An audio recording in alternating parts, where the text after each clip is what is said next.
Uma série da agência Lusa. Um podcast que traz as reflexões das personalidades mais influentes da nossa sociedade sobre os temas atuais. Uma conversa longa e com tempo entre dois homens do Norte. No Palacete Silva Monteiro, no Porto, Augusto Santos Silva, ex-presidente da Assembleia da República e ex-ministro, e Rui Moreira, ex-presidente da Câmara do Porto e atual embaixador de Portugal na OCDE. Moderado por Luísa Meireles, o debate abordou o tema da NATO e da Europa, os perigos que a assolam e os inimigos com que dorme. Falou-se do nacionalismo e do populismo, do fim do milagre alemão e do risco de desagregação que espreita a Europa. A primeira pergunta é para si, doutora Santos Silva. Acha que é possível reconstruir ou continuar a acreditar nesta NATO que agora Mark Rutte, o seu secretário-geral, quer que seja 3.0? Boa tarde e obrigado pelo convite. Eu creio que a resposta mais simples é: não há maneira de não acreditar. Nós precisamos da NATO, precisamos de uma aliança político-militar entre as democracias. Não todos os membros são democracias, mas entre as democracias, a grande maioria deles são do Atlântico Norte. Designadamente, um país como Portugal precisa mesmo que isto exista. E corresponde, aliás, à maneira como nós nos posicionamos geopoliticamente desde praticamente o alvor da nossa democracia e com forma muito mais explícita desde os governos constitucionais. Para Portugal, o posicionamento geopolítico de Portugal é caracterizado sempre por duas dimensões. Nós olhamos para o mundo todo, porque temos comunidades portuguesas em praticamente todos os países do mundo, porque por causa da nossa história a língua portuguesa está representada em todos os continentes, porque somos os europeus, e ainda hoje somos os europeus que melhor compreendem a África subsaariana, somos com os espanhóis e os italianos, os europeus que melhor compreendem, mais próximos estão da América Latina, e temos também uma influência benigna, forte, nas várias regiões da Ásia. E, portanto, nós somos tipicamente, e precisamos de ser, um país médio que somos, um defensor extremo do multilateralismo, da organização dos países nas Nações Unidas, por um lado. Mas, por outro lado, nós nunca fomos ingênuos.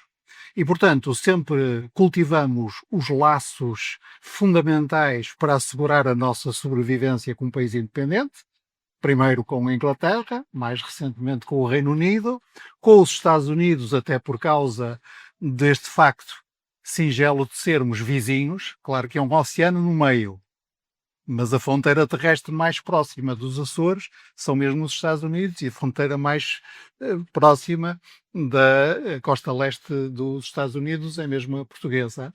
E, portanto, cultivamos sempre esses laços específicos, e como país membro da União Europeia, nós percebemos que a União Europeia, o Reino Unido, os Estados Unidos e o Canadá têm que ter uma ligação muito forte, uma presença muito forte, designadamente perante as ameaças e os riscos que enfrentamos.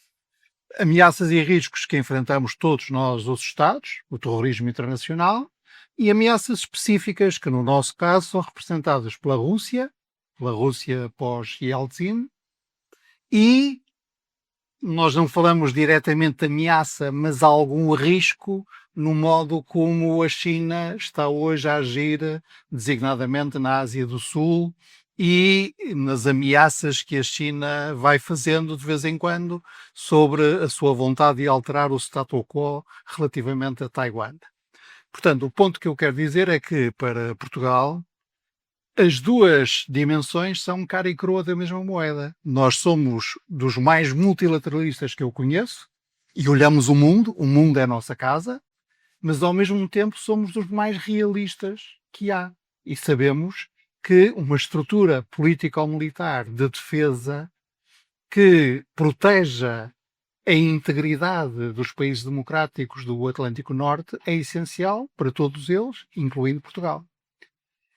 O que hoje perturba muito, pelo menos a minha análise, é o facto de, digamos assim, a verdade a que intelectualmente estou obrigado, mesmo com toda a fantasia diplomática com que sou capaz de barrá-la, leva-me a dizer que há um risco de ruptura na Aliança Atlântica e esse risco tem um nome e uma cara.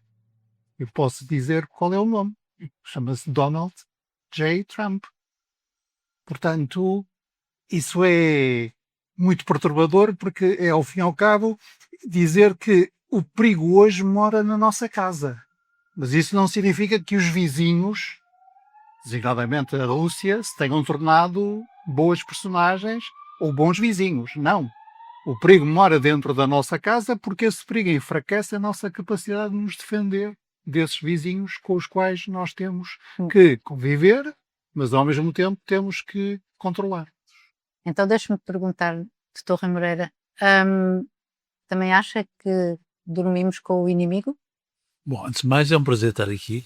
Logo que me desafiou, então pensando que tinha a possibilidade de estar com o Augusto, que eu muito admiro e sabe muito mais disto do que eu, e divido já, interessou-me imenso estar aqui e vir aqui ao Porto para tratar deste assunto.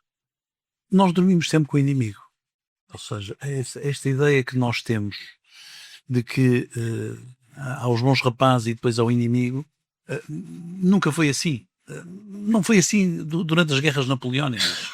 Nós temos sempre a ideia que combatemos Napoleão e os espanhóis e que os ingleses um dia vieram cá e nos fizeram uma grande ajuda. Como bem sabemos, uma análise histórica mais aprofundada, não foi assim. Os ingleses vieram cá porque tinham interesse em vir cá, não foi propriamente para nos ajudar. As nações vivem assim, vivem dos seus interesses próprios. Agora, o que é que nós estamos a viver é um tempo diferente. Eu estava outro dia a ler um texto e li aqui uma coisa que me parecia apropriada ao nosso debate. É uma frase do António Gramsci que escreve: o velho mundo está a morrer, o novo tarda em nascer e nesse interregno surgem os monstros. Isto é escrito por alturas da Primeira Guerra Mundial, como sabe, e explica um pouco este problema. A verdade é que nós tivemos na Europa, de um pós-Segunda Guerra Mundial, se excluirmos as guerras dos Balcãs, que apesar de tudo, com todas as tragédias que tivemos, eram guerras muito regionais e tinham a ver com a dissolução de um país artificialmente construído, nós tivemos uma paz na Europa que só é comparada com a Pax Romana do Plínio. Portanto, tínhamos que olhar 20 séculos para trás, praticamente, para nos recordarmos de um tempo desses. E isto habituou-nos, de facto, a um determinado equilíbrio de forças. As coisas eram relativamente fáceis para nós, mesmo com as ameaças do terrorismo, com as ameaças assimétricas. Porquê? Porque achávamos que estávamos todos do mesmo lado. Eu recordo que quando houve o ataque às Torres Gêmeas e quando houve a necessidade e os Estados Unidos pretenderam agir sobre a Al-Qaeda, os russos forneceram ou abriram as suas bases para que os americanos pudessem ter a intervenção que tiveram no Afeganistão. Portanto, havia de facto um consenso que tinha a ver com o multilateralismo construído depois da Segunda Guerra Mundial por pessoas que, por um lado, tinham uma visão da construção, mas tinham a memória da destruição. E isso acabou. Acabou. Já não é assim. E, portanto, quando nós olhamos, e eu acho que o Augusto explicou isto muito bem, em Portugal teve sempre uma posição de grande lucidez.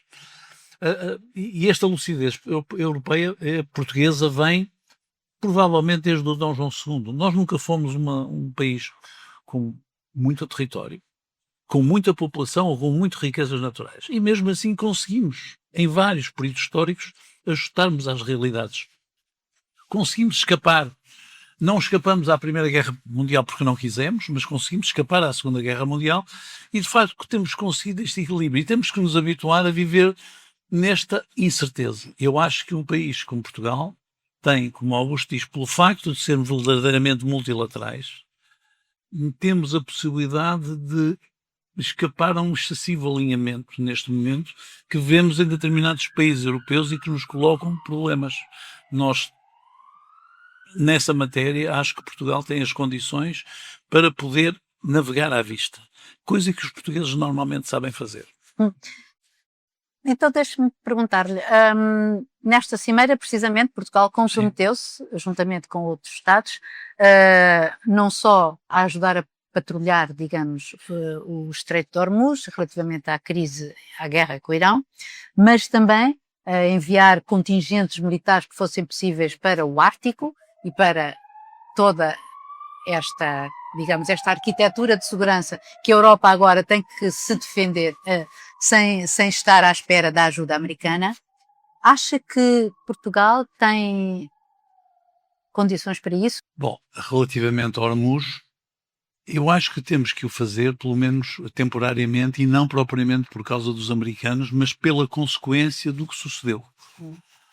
De facto, aquilo que aconteceu naquela região do mundo, e não vale a pena agora começarmos a pensar que é o Benfica contra o Sporting, quem é melhor ou quem é pior, ou quem marcou de penalti ou não marcou de penalti. A verdade é que se pensava que aquela situação naquele estreito ia ficar normalizada com estes acontecimentos mais recentes, verificamos objetivamente o contrário. E isso tem, de facto, um enorme impacto no comércio mundial, e nós tendemos a pensar que é apenas petróleo e gás natural, mas não é verdade. É também, por exemplo, nos adubos, e nós podemos estar confrontados com uma situação de fome a nível global complicada por causa do Estreito de Hormuz. Diria, portanto, que se nós precisarmos de intervir em Hormuz, o devemos fazer não tanto por simpatia, mas também por aquilo que tem que ver com os nossos interesses. Coisa que, aliás, fizemos anos passados, julgo que o Augusto era ministro, na costa da Somália com os ataques dos piratas. A razão pela qual Portugal teve lá uma presença importante foi porquê? Porque percebíamos que havia uma interrupção nas cadeias de fornecimento logísticas. As cadeias de fornecimento logísticas antes eram vistas como uma parte da guerra, hoje são ela própria a guerra. A guerra hoje chama-se cadeias logísticas e, portanto, se nós tivermos que ir para lá com esse fim e de uma forma estruturada, parece-me essencial, pelo menos enquanto nós não formos capazes de garantir uma outra coisa importante, que é a nossa soberania, e falo da soberania aqui europeia, em termos daquilo que é energia. Nós vivemos hoje um tempo muito perigoso, porquê? Porque nós todos nos habituamos, apesar de termos tido os 2 choques petrolíferos, pelo menos a minha geração lembra-se dele, nós temos sempre a ideia de que a eletricidade não nos falha em casa e que quando chegamos à bomba de gasolina podemos estar à espera que está lá alguém, mas depois a seguir a gente mete gasolina. Esta certeza com que nós vivemos é uma certeza fortemente afetada pela realidade presente. E com uma outra agravante, é que se nós deixarmos de depender daquilo que vem de Hormuz e daquela zona do mundo, vamos ser dependentes de uma outra externalidade que é a bacia atlântica. Ou seja, daquilo que vem de Angola e da Nigéria e do gás natural americano. Para terem uma ideia, o gás natural americano, os americanos, 70% do gás natural exportado no mundo é dos americanos. A Europa ficar agora também dependente de substituir Hormuz pelo gás americano, ficando à espera que o Sr. Trump um dia possa dizer assim, ou me dão a Groenlândia ou eu fecho a torneira do gás, não me parece razoável. E, portanto, eu acho que há um tempo, e neste tempo acho que Portugal faz bem em alinhar com os seus parceiros da NATO, mesmo sabendo que os Estados Unidos já não são propriamente um amigo, são um aliado fornecedor, mas fazemos bem em tentar garantir isto enquanto não conseguimos, em termos de soberania, substituir este tipo de dependência que nós temos. E, Dr. Santos Silva, acha que os europeus estão preparados para isso e caminho para abdicar de algumas das suas regalias do Estado Social em prol da defesa? Ou isto não pode ser visto em alternativa? Não, eu digo a primeira frase e concluo que não é preciso a segunda. Exato. Os europeus estão preparados. Aliás, um conto da carochinha que se espalha, e que é um conto da carochinha, segundo o qual nós, sem os Estados Unidos, estaríamos completamente nas mãos, por exemplo, dos russos. Não é verdade. Na União Europeia há uma potência nuclear que se chama França, na Europa há 2, chamadas França e Reino Unido. A força nuclear do Reino Unido é muito dependente dos Estados Unidos, mas a força nuclear da França é completamente autónoma. E se nós retirarmos ao orçamento da NATO a despesa dos Estados Unidos, que são responsáveis pelo menos por mais de um quarto, não pagam tudo, ao contrário do que diz o presidente deles, mas são responsáveis pela grande fatia. Mas se nós retirarmos e, portanto, pensarmos em 31 países da NATO sem os Estados Unidos, mesmo assim gastamos anualmente muito mais em defesa do que a Rússia ou do que a China. Eu sei que a Rússia vive, infelizmente, de carne para o canhão, portanto, de tropas de infantaria e com níveis de baixas e de mortos que nenhuma sociedade democrática europeia aceitaria, mas seja do ponto de vista das capacidades, seja do ponto de vista da tecnologia, seja do ponto de vista dos recursos humanos, não se pode dizer que os europeus estejam desprevenidos ou impreparados. Dito isto, a pior coisa que nós poderíamos fazer, e quando digo nós, digo em primeiro lugar as pessoas com responsabilidades públicas, seria repetir o que o infeliz secretário-geral que nós infelizmente temos hoje à frente da NATO começou por dizer, e depois lá o mandaram calar-se e ele calou-se, que era: temos que gastar menos em pensões porque temos que gastar mais em defesa. Isso é fatal, porque nenhuma sociedade democrática, desenvolvida, próspera e assente no princípio da economia social de mercado, como é qualquer sociedade europeia, pelo menos europeia ocidental, aceitará um trade-off desses. E, portanto, todos nós sabemos, designadamente nós, os da NATO, que ganhamos a Guerra Fria sem disparar um tiro.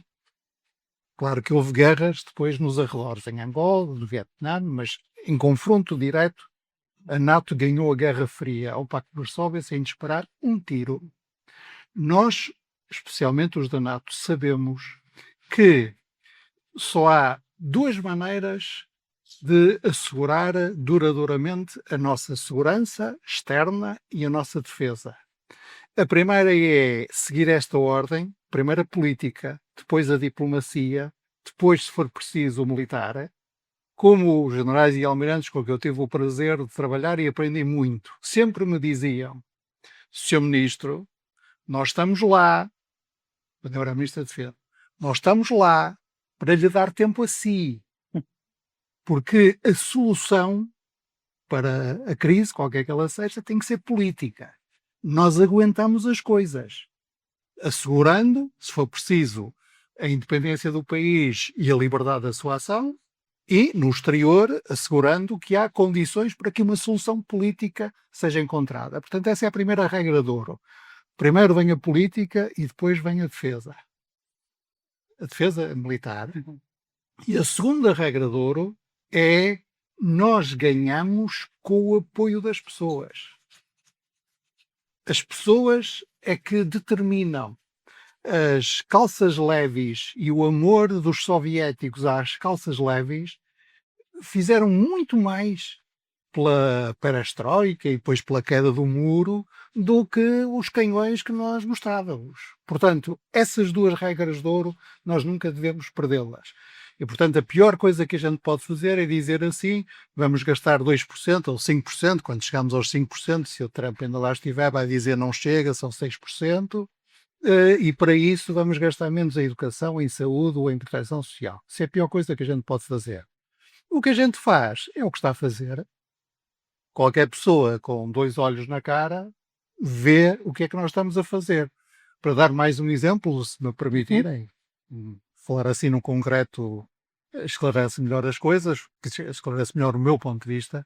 Quando eu era Ministro da Defesa e depois quando era Ministro dos Estrangeiros, a discussão que nós tínhamos com a NATO, como instituição, portanto, como a estrutura política da NATO, com o secretário-geral da NATO da altura, dinamarquês e depois um norueguês, era esta: nós queríamos meter o dinheiro que gastávamos com as pensões dos militares na parte dos nossos gastos em defesa, e eles não aceitavam.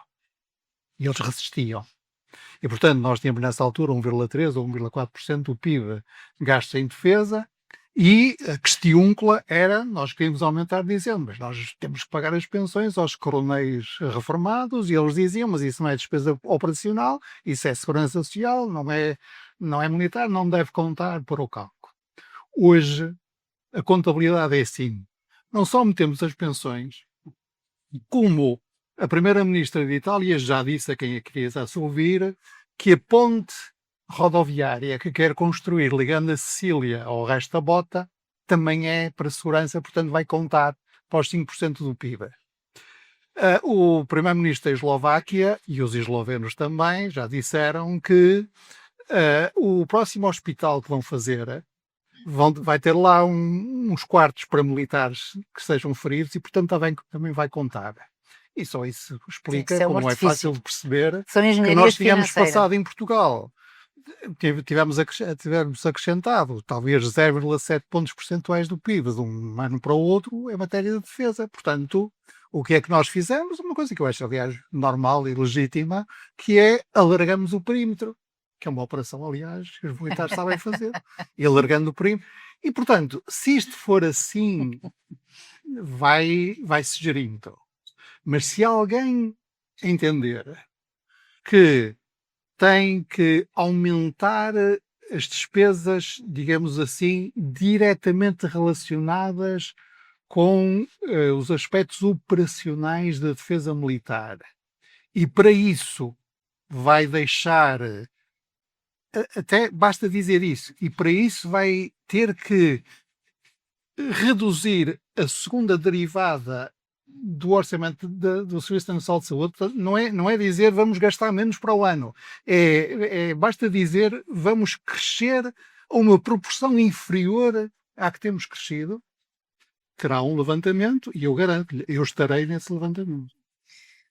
Embora alguma vez vai ter que gastar dinheiro em armas, em Nós, evidentemente, temos que cumprir compromissos das alianças a que pertencemos. Devemos, como aliás temos feito tradicionalmente, tentar moderar os ímpetos dos nossos aliados mais, digamos assim, impetuosos, não é? Portanto, tentar influenciar as alianças em que estamos no sentido da moderação, da cautela, da prudência que nos caracteriza, desde há muito tempo, mas se as alianças a que nós pertencemos chegarem por consenso a um objetivo, nós devemos, e esse passa a ser o nosso objetivo. Uhum. Portanto, para nós também os 5% do PIB são um objetivo. Agora, temos que cumprir esse objetivo, ou aproximar-nos desse objetivo, valorizando os nossos interesses. E os nossos interesses, quem são? Eu acho que já hoje o Primeiro-Ministro confirmou que nós participaremos na missão de vigilância no Ártico, que é uma maneira de explicar aos americanos que a Groenlândia serve todos e não é preciso andarmos à bulha, como se diz, do Porto por causa disso. E eu acho que é do interesse direto português participar nessa missão. Nós somos um país atlântico, o Oceano Atlântico é uma referência essencial para nós. Nós estamos nas Nações Unidas a pugnar pela extensão da nossa plataforma continental e, portanto, esse é do nosso interesse. Como é do nosso interesse investir na Marinha ou na Força Aérea e no Exército em função do que chamamos o duplo uso. Mas deixa-me agora... Sim, pronto. E, portanto, é esse esforço que nós temos que fazer. E depois, nós somos bons em algumas áreas, que são, aliás, áreas tecnologicamente muito avançadas e muito precisas no estado, digamos assim, da guerra atual, por exemplo, drones, comunicações, também devemos investir aí. Queria lhe fazer uma pergunta, tendo em vista o palco em que está atualmente e, sobretudo, também porque falou dos novos monstros. Porque na desordem mundial não tem só um rosto, não é? Mas ontem, em França, ficámos a saber que Marine Le Pen, líder de extrema-direita, não é? Do Rassemblement National, candidatar-se-á às eleições do próximo ano à presidência da República, apesar de ter sido condenada a 3 anos de pena suspensa, embora obrigatoriamente com pulseira eletrónica. Acha possível que com isto, bom, ela tenha sucesso, e por outro lado, se acha possível a França eleger, enfim, pela quarta vez, isto é, a quarta tentativa, pelo menos, Marine Le Pen, e desafiá-lo a pensar o que é que seria a União Europeia tendo num país central, se assim acontecesse, uma líder de extrema-direita. Bom, eu acompanhei isso ontem em França. A senhora Le Pen provavelmente não está confirmado, será candidata à presidência da República. Curiosamente, nas sondagens, ela tem menos do que o seu colega Bardella, que é uma pequena boa notícia. Ou seja, haverá, apesar de tudo, alguns dos eleitores daquele espectro que acham que, apesar de tudo, que ela não devia ser candidata, e se for, perde alguma coisa com isso. Ela tem a sorte de ter do lado da esquerda uma esquerda romântica com o Sr. Mélenchon, um pouco fora de moda, mas também que coloca várias inquietações, e portanto nós corremos o risco de facto em França não se encontrar, como temos sempre encontrado, alguém que na segunda volta faz ali o centro. Já se fala no François Hollande, parece-me um pouco distante a ideia de conseguir que o Sr. Hollande, quer dizer, com todo o respeito, possa ser eleito como Presidente da República. Falta alguém. Mas a minha maior preocupação neste momento, curiosamente, olhando para a Europa, não é França. É claramente a Alemanha, com a AfD e com a senhora Wagenknecht, que, para quem não sabe, tem um partido com o nome dela, é um partido nacionalista e comunista e pró-russo, e que tem uma visão absolutamente radical relativamente aos imigrantes.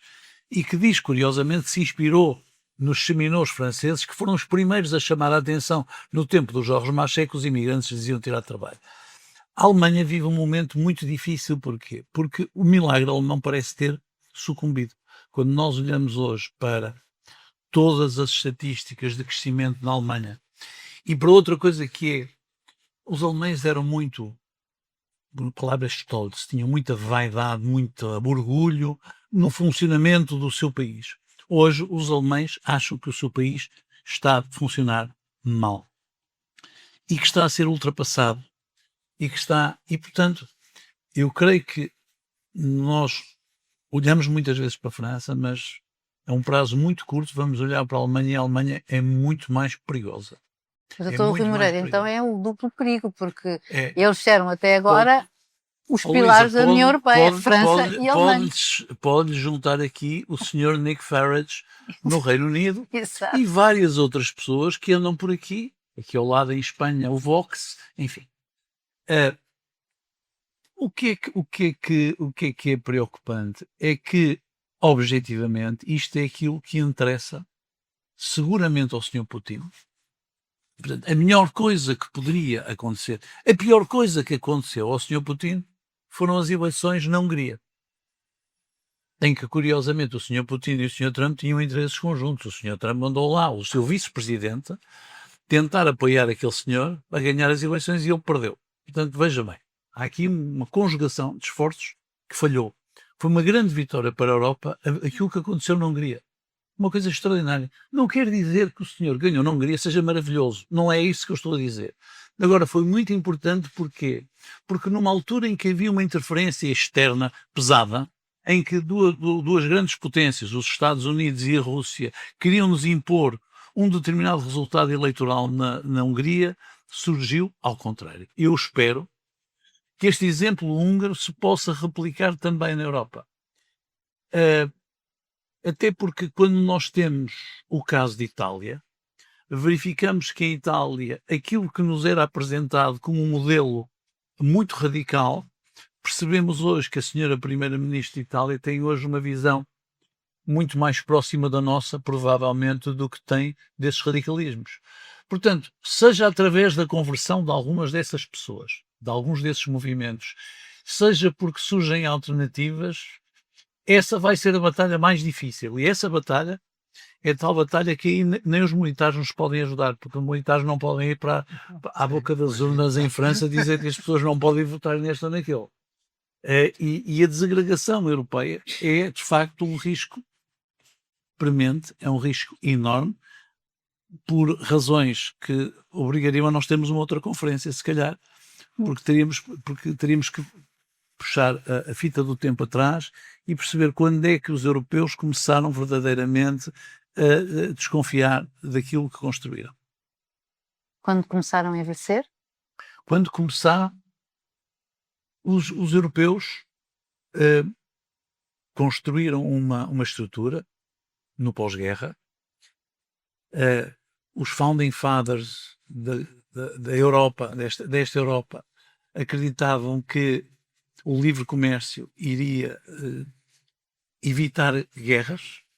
Tiveram um projeto evitar os velhos conflitos franco-alemães. Portanto, a nossa história dos últimos 200 anos era marcada pelos conflitos entre os alemães e os franceses. Tinha a ver com o carvão e tinha a ver com o aço.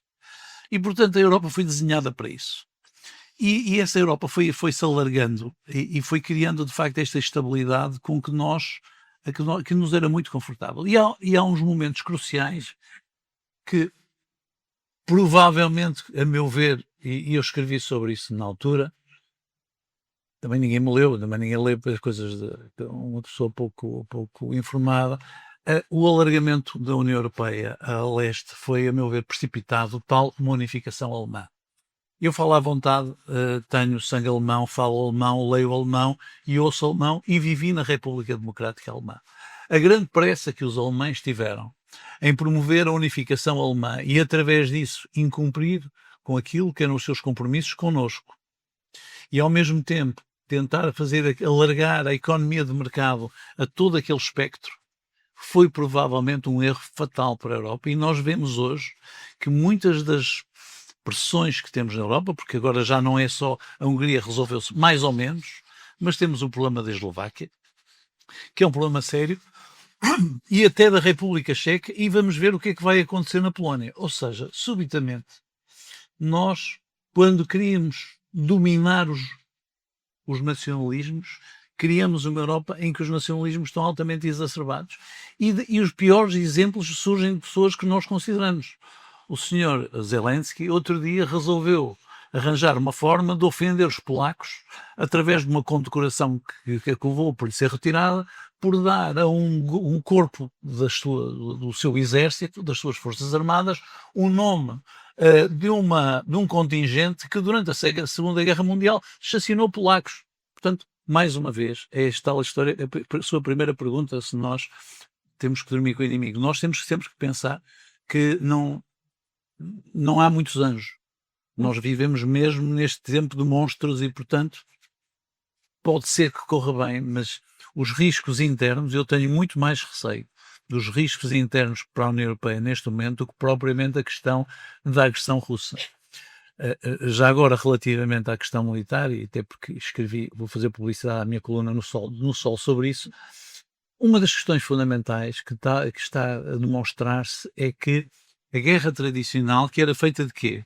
Era feita de homens, de blindados e de aviões tradicionais. Neste momento, as grandes concentrações tornam os exércitos altamente vulneráveis por causa das novas tecnologias.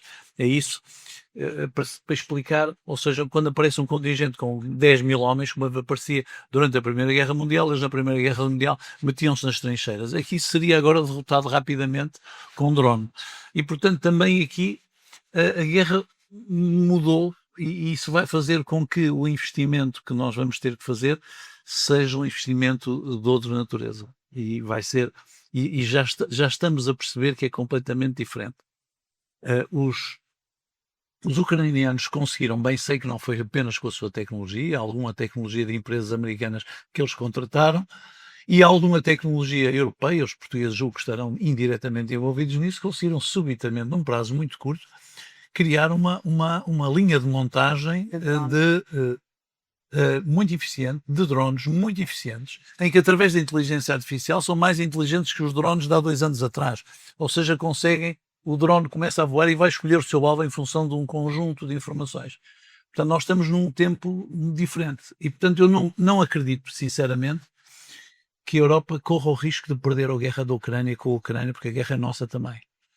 Ocorre perguntar-lhe exatamente isto, é se efetivamente, à semelhança do que existe no resto do mundo, há uma desordem europeia E se por outro lado, tal como referiu o Dr. Rui Moreira sobre o que foi então o grande alargamento a leste em 2004, agora com a possibilidade de alargamento à Ucrânia, à Moldova, Montenegro, quiçá a Albânia, sei lá, também não vai ainda contribuir para mais essa desordem.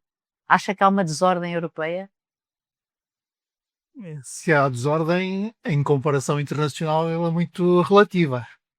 Tomar a África, a América Latina, os próprios Estados Unidos ou a Índia viverem a desordem europeia. Ficariam muito contentes. Agora, isso não significa que nós não tenhamos que gerir com cuidado processos que me parecem historicamente inevitáveis. Parece-me inevitável a entrada da Ucrânia na União Europeia, mas isso significa rebalanceamento das instituições europeias de modo a prevenir os efeitos perversos da atual basculação para o leste. A União Europeia, primeiro com o alargamento de 2004 e depois progressivamente, tem basculado para leste. Isso coloca muitas dificuldades em interesses de países como Portugal. Claro. Basta pensar que hoje em dia a alta representante para a política externa da União Europeia é de um país báltico e o comissário para a defesa é de outro país báltico. E não tenho nada contra E foram a senhora e o senhor. Não estou a foram fazer escolhas do uma europeia. análise de natureza subjetiva. Só estou a dizer que isso se vê logo na diferente lista de prioridades da respectiva ação, designadamente em comparação com os seus predecessores, que tinha sido um espanhol e antes uma italiana.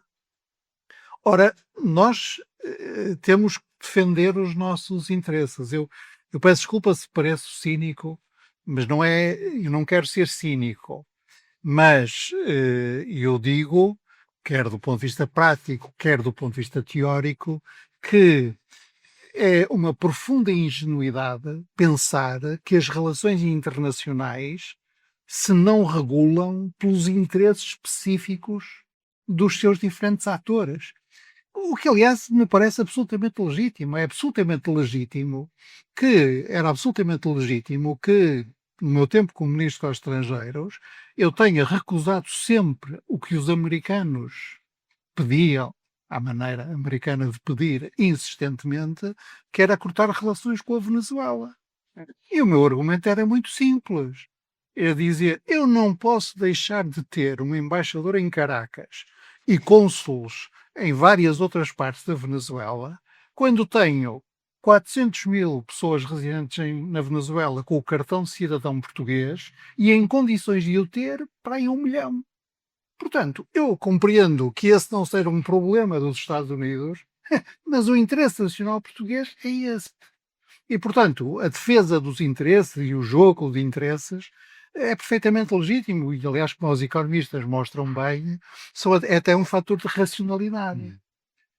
A pior coisa que, como, enfim, na diplomacia, eu não tenho grandes problemas, nem em Portugal, nem os embaixadores portugueses têm muitos problemas com, por exemplo, ditaduras seculares, como o Egito, por exemplo. Ou regimes, enfim, que não seguem o padrão democrático nosso, como a Jordânia, com os quais temos, aliás, relações muito próximas, porque são forças de influência, de moderação nas respectivas regiões. Mas ditaduras religiosas é do pior. Porquê? Porque você não consegue discutir apenas na base dos interesses mútuos. Porque discute na base também das emoções, de pessoas que acham que são investidas pela divindade, qualquer que ela seja, de alguma missão, que querem corrigir a nossa alma, que querem morigerar os nossos costumes. Isso é o pior que se pode acontecer. E por isso é que eu tenho tanto medo destes patriotas mascarados de branco em Washington e daqueles invasores do Capitólio com cornos de touros e roupas nativas. Tenho um enorme medo disso. Portanto, os interesses são legítimos e é legítimo batalhar pelos interesses. E, portanto, eu diria que, tal como foi inevitável o alargamento a leste, era uma consequência lógica da queda do Muro de Berlim e a condição sine qua non para que a transição se fizesse de forma pacífica, com exceção da Jugoslávia. Da mesma forma, me parece que a entrada da Ucrânia na União Europeia, não na NATO, mas na União Europeia, a Ucrânia ganhou esse direito e nós temos que a preparar. E, portanto, não vamos fazer de conta, quando olhamos para a Ucrânia, que aquilo que criticamos na Sérvia, corrupção generalizada, lobbies políticos e económicos não transparentes, arrastar de pernas no combate à corrupção, quando vemos na Ucrânia fazemos de conta que não vemos. Não podemos fazer isso. E, portanto, o processo tem que ser entram na União Europeia países europeus, qualquer dia o Canadá, que cumpram os critérios de Copenhaga. Sejam economias de mercado, lutem contra a corrupção, tenham condições para incorporar o acervo comunitário, que é bastante complexo, e sejam democracias políticas e sociedades abertas. É esse o critério. É por esses critérios que a Turquia ainda não entrou e nos critérios não podem mudar agora que se fosse a Ucrânia. Dito isto, temos que olhar para as consequências desta reconfiguração europeia. Eu devo dizer que pessoalmente não acredito que a União Europeia possa avançar num sentido propriamente federalista. Não vejo, pelas razões, aliás, que o Rui já explicou. Nós estamos numa época de nacionalismo completamente avessa a impulsos federalistas. Nem também penso que seja possível avançar, designadamente em defesa comum, em política externa a sério e em aprofundamento do mercado interno, designadamente para a chamada Quinta Liberdade, que é a que nos pode pôr em melhores condições de disputar na competitividade internacional, corrigindo o atraso que hoje temos, mesmo tecnológico, em relação à China. Já para não falar nos Estados Unidos, não acredito que possamos fazer isso a 27.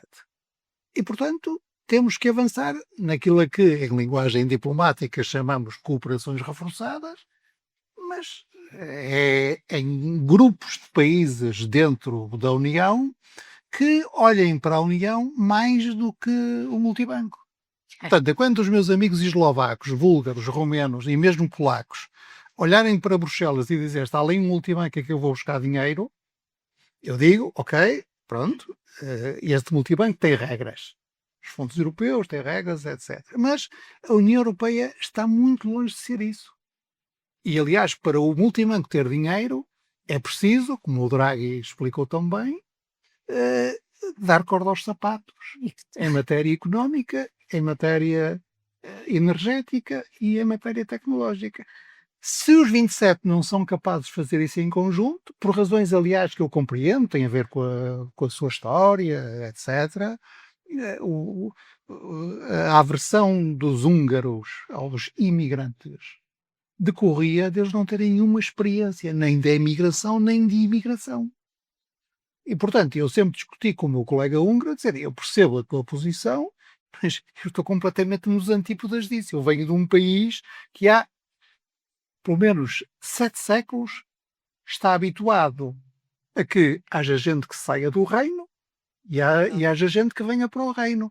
Lisboa das variadas gentes. Isto não é 2026, é uma coisa já, julgo eu que estou admirando, mas não garanto que seja. Mas é do princípio do século XVI. Dr. Santos Silva, deixe-me agora abrir à audiência, se quiserem colocar alguma questão. A pergunta que eu gostava de fazer era, nós passamos a vida, nós, a sociedade, nós políticos, a falar muito da questão dos Estados Unidos, do Donald Trump, até estes exercícios que foram feitos esta semana por causa dos 250 anos da independência dos Estados Unidos. Mas o que é que nós, a Europa, o que é que os líderes políticos europeus falharam para que os europeus se sintam representados tanto pela AfD na Alemanha, como pela Le Pen na França, pelo Nigel Farage no Reino Unido e por aí fora. O que é que de facto leva as pessoas a sentirem-se representadas por esses partidos, por esses políticos que são totalmente anti a mensagem europeia e não pelos políticos que de facto defendem os valores europeus que nos permitiram ao longo deste tempo estar em paz? Eu vou pedir para juntar outra pergunta, porque estamos na reta final para depois poderem responder. Pretugal em breve vai ter que fazer um investimento enorme, que é a renovação da frota dos caças F-16, porque eles já foram comprados usados, já têm para aí 40 anos e precisam de ser renovados. Então, neste momento, há uma opção entre os F-35 da Lockheed Martin e os Gripen da Suécia, que têm um custo de operação muito mais baixo. E neste momento, a Europa está dividida. Há países que estão a optar pelos caças suecos e outros pelos F-35. O que é que acham? Ou seja, se a autonomia da Europa aconselha a opção pelos caças suecos ou não, que ainda por cima tem um custo de operação muito mais baixo? Serei muito breve. Começo pela segunda pergunta, se me permitirem. A minha resposta é esta. Do ponto de vista geopolítico, não há dúvida de que nós devíamos comprar europeu. E de preferência, nós, os europeus, deveríamos comprar coletivamente europeu e quando temos que comprar americano, compramos coletivamente para aumentar a nossa capacidade de negociação. Isto dito, eu não conheço os termos de referência que o Ministério da Defesa Nacional tem trabalhado e, portanto, a minha pergunta aqui não tem nenhuma qualidade técnica. Em relação à primeira pergunta, tem toda a razão nessa pergunta. É uma pergunta, aliás, angustiante.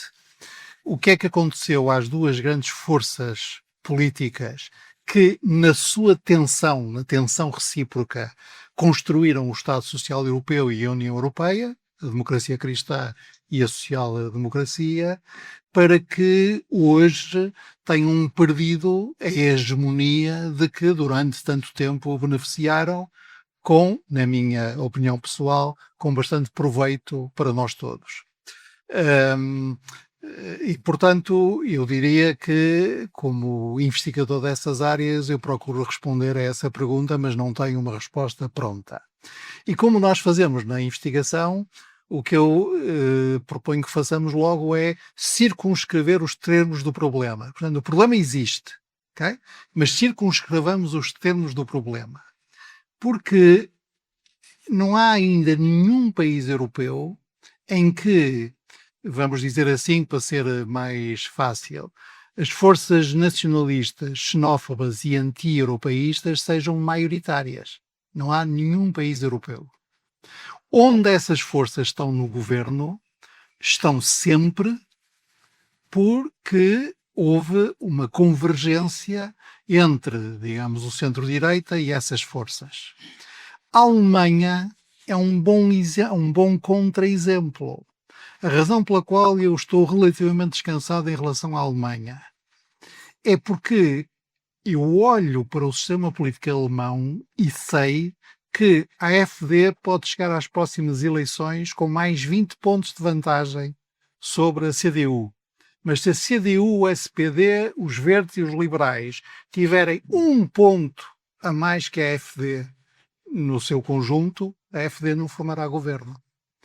Portanto, porque nesse país vigora, ao contrário de outros, não vigora a tese, agora chamada da equivalência. Mas o problema existe e não tem resposta fácil. Doutor Rui Moreira? Porquê é que lá chegamos? A pergunta... Eu relativamente aos aviões, estou absolutamente de acordo com o que diz Augusto. Eu acho que nós temos que comprar, se eles forem iguais uns e outros, devemos comprar suecos, para ser claro. Agora não sei, não consigo avaliar. A Força Aérea com certeza que saberá fazer a avaliação de custo-benefício de uma solução e de outra. Não vejo aqui grande problema. A questão é, destes movimentos, é como é que eles lá chegaram. Essa era a sua pergunta. Como é que de repente nós acordamos, e vimos o caso em Portugal, mas vimos em outros países, como é que de repente esses movimentos conseguem congregar, conseguem crescer tão rapidamente.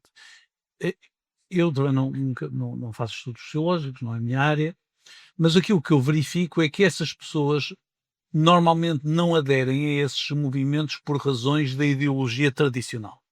Não é razoável pensar que todas as pessoas que que votam nesses movimentos são pessoas da direita tradicional. Bem pelo contrário, em muitos aspectos, nomeadamente na defesa de determinados privilégios do Estado, etc., eles aproximam-se muito de uma visão de esquerda. A razão pela qual tem esta capacidade magnética de atrair o antigo Partido Comunista, no caso francês, para não falar de Portugal, o Partido Comunista de Georges Marchais, foram aquelas pessoas que formaram, de facto, as primeiras hordas dos nacionalistas. Se nós pensarmos que essas pessoas não fazem por razões ideológicas, então devemos questionar porque é que elas deixaram de acreditar nos modelos tradicionais.